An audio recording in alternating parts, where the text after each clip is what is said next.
This is the Fredericksburg Neighbors Podcast, the place where local businesses and neighbors come together. Here's your host, Dory Stewart.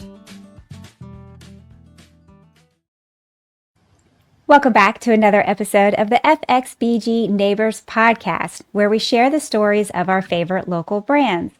I'm excited to introduce you to my guest today. We've got Marie King joining us. She is with Low-K Fashion Academy and Institute. Marie, welcome to the podcast. Good morning. Good morning. I am so excited for this. I'm excited to learn more about you and more about your business. So let's start with the Academy. Tell us, what is Low-K Fashion Academy? Low-K Fashion Academy is a fashion school where we teach young ladies, the youth, male and female, how to sew, sketch, pattern making, and design a garment of their choice. Amazing, amazing. And you also have the Low-K Fashion Institute. So share with me about that and kind of what's the difference between the two. The Low-K Fashion Institute is an offspring of the Low-K Fashion Academy. Several of my adult students asked me, can they do more? They wanted more than just the sewing. So I developed the institute where they can get a mini FIT. FIT is a fashion college in New York. So we teach them sketching, pattern making, draping. They learn about different fabrics, and they do a lot of sewing, especially tailoring. And the people, for the adults from this program have a GED or a high school diploma, and they come into the program for a year, 1 year, and we're certified by the state, so we're a trade school. At the end of the year, they get a fashion design certificate, which they can go into business or go on to for higher education. Amazing, amazing. So I absolutely love what you're doing and the opportunities that you're providing. So I want to learn more about you. Tell me about your background. I want to learn how, what led you to starting these businesses.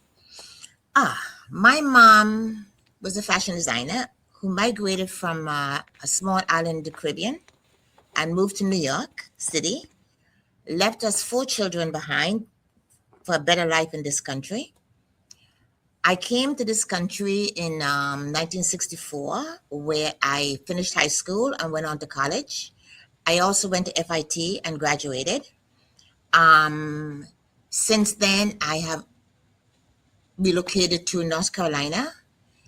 There was nothing for me to do at North Carolina Camp Lejeune, a military wife. So I ended up teaching at the college, and then developing a fashion design business where I custom designed and made custom clothing for the military wives, the Marine Corps ball. I did prom dresses, wedding gowns, etc. So from there, in 1989, I moved up to this area of Stafford, Virginia, and also continued developing the business.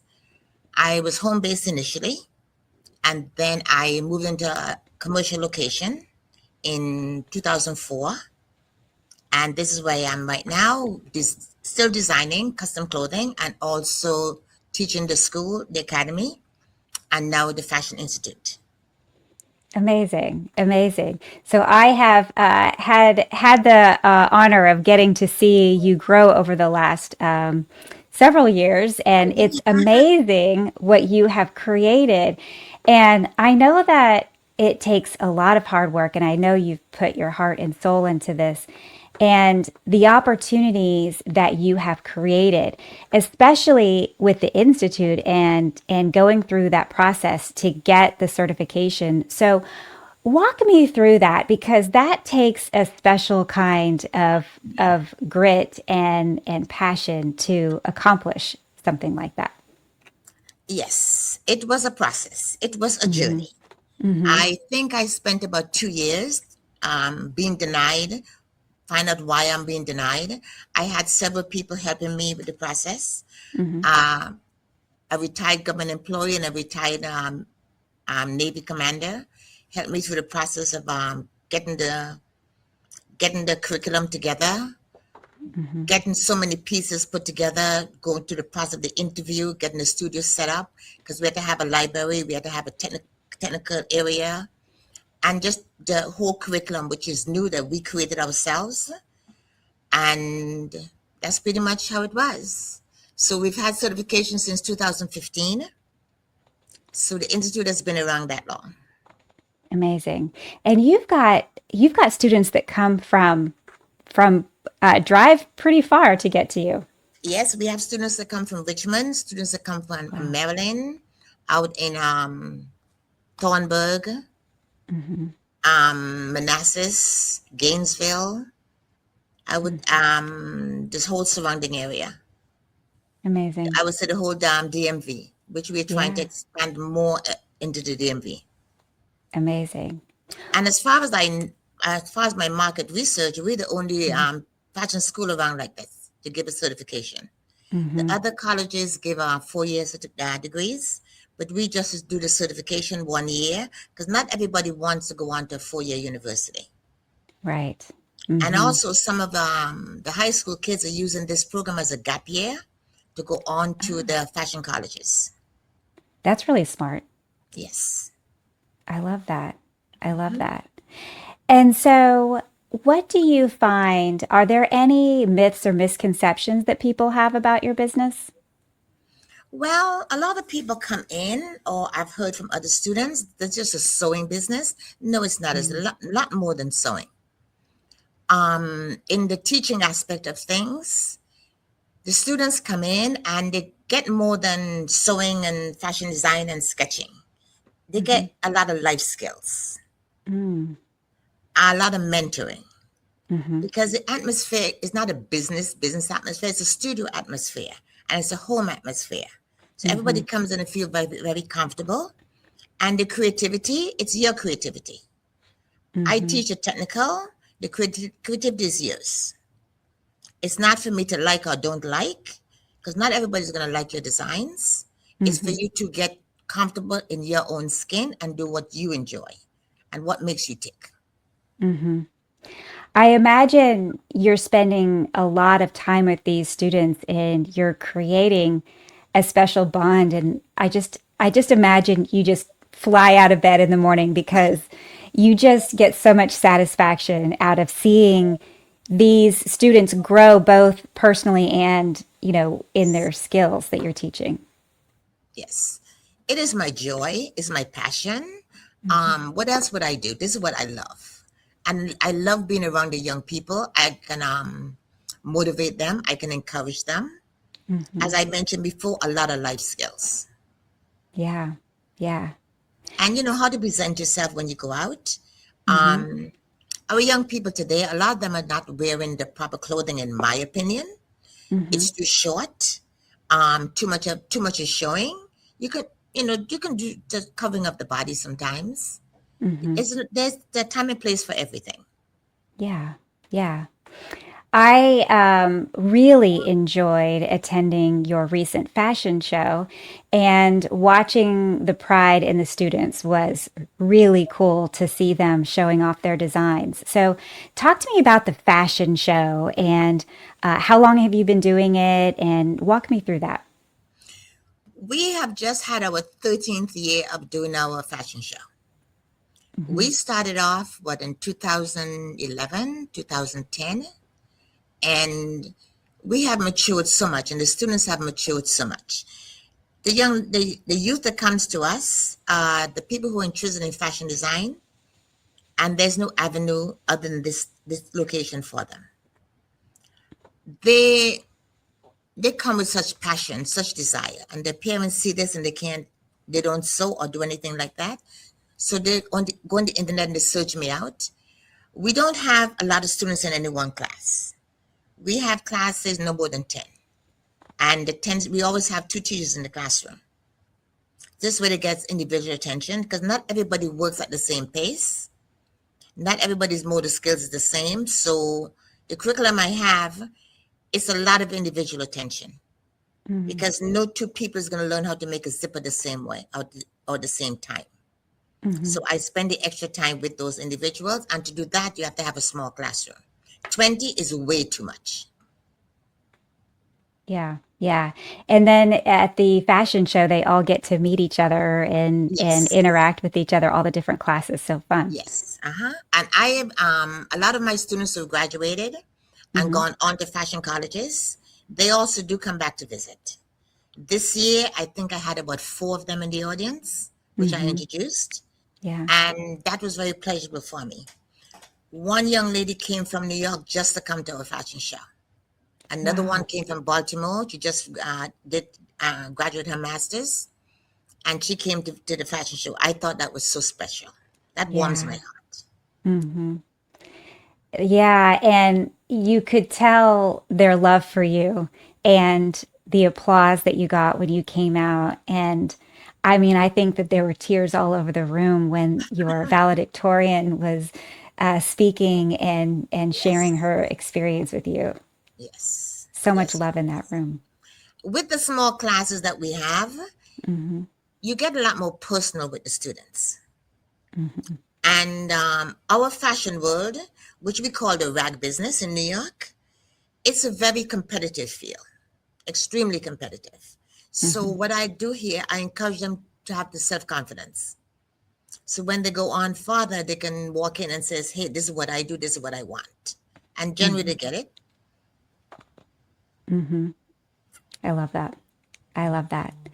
So, what is a challenge that you have faced that you've overcome and now you feel like you're stronger, either personally or in business because of it? In business, I moved into this location on Seuss Drive in Stafford, 2004. Hmm. 4 years later, when your business is just getting growing, the economy tanked. Mm. That was extremely stressful. So, you know how you have a business plan? I have to look back at my business plan and see where I can pivot. As an Yeah. artist, as a designer, you're always pivoting. Hmm. So that was the easy pivot for me. I just want to develop the Fashion Academy. Ah. And I still continue designing for individuals and weddings and proms. So I still do that. But when I pivoted to the teaching and opening the school, we started off with 8 students. Hmm. And we were unfolding chairs and folding tables. And Wow. we have graduated to have our own special tables and separate machines. And we now are up to 40 students. So even though you get a challenge in your business, you have to think and be creative how you can pivot to continue. Hmm. And I continue in the same field, the fashion field, but now I'm teaching it and also designing. But my main goal is to stop designing and just teach it because I get so much satisfaction out of that. Hmm. I get young ladies that come in here that's very shy and they end up doing, I make them do some public speaking. When you come Ah. in, you have to introduce yourselves to Hmm. each other, and a new person come in, tell them who you are, what grade you're in, etc., and they have to say it out loud and not mumble. So some diction is there. Yeah. So they get some of everything here. Hmm. And with the small classes, that makes it unique. Yeah. That's a really great lesson for all business owners listening that the businesses that have longevity are the ones who can pivot and can, kind of think creatively and when times get tough, move their business in a different direction if they need to. Yes. So, if there are people listening who are inspired by what you have done and are thinking about starting a business, what advice would you give them? Ooh, starting a business, especially in a commercial location, is 24/7. You Mm. have to be prepared, put the time in, put the Hmm. work in, and keep one thing in mind. You're not going to make money right away. If you break Hmm. even, you're very lucky. And as your business gets going, keep in mind also, all money is not good money. Mm. So be very selective of what you take and what you do. Do not take in any work that's going to overpower you Hmm. or keep you doing that one project forever, because then you're stopping yourself from doing other things and growing. Hmm. Not all money is good money. That is good. Do not chase the dollar. Mm. Hmm. Yes. Great advice. I love it. So, what is something that you wish the listeners knew about Loke? How passionate I am, how Hmm. dedicated I am. Hmm. I give my all. I give 120%. Normally give 100%, but I do the extra. My phone, you can call me at any time. I've had students that go off to college that have called me at 11 o'clock at night. Miss King, I have a project, I'm stuck. And I'm like, really? You realize the time is at 11? And they says, yes, but please, please. So I take the time out and, help them. Or I say, I'll give you a call back in 2 minutes, and I do that. So I'm always there when someone requires my time. Hmm. Amazing. Amazing. Well, Marie, if the listeners want to learn more about Loke, if they want to connect with you, where can they find you? They can find me at 60 Sousa Drive, Stafford, Virginia.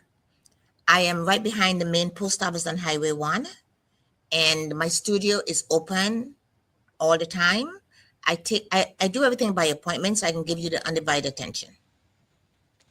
Amazing. And when you come into the studio, it's very welcoming.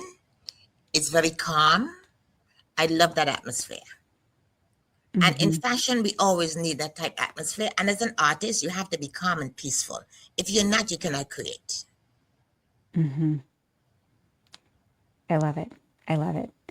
Well, Marie, thank you so much for joining me on the podcast today and sharing Loke with us. What you have created is very special and love having you in our community. Thank you so much, FXBG. Thank you so much, Dory. Greatly appreciated. Thank you. Thank you for listening to the Fredericksburg Neighbors Podcast. To nominate your favorite local businesses to be featured on the show, go to fxbgneighborspodcast.com.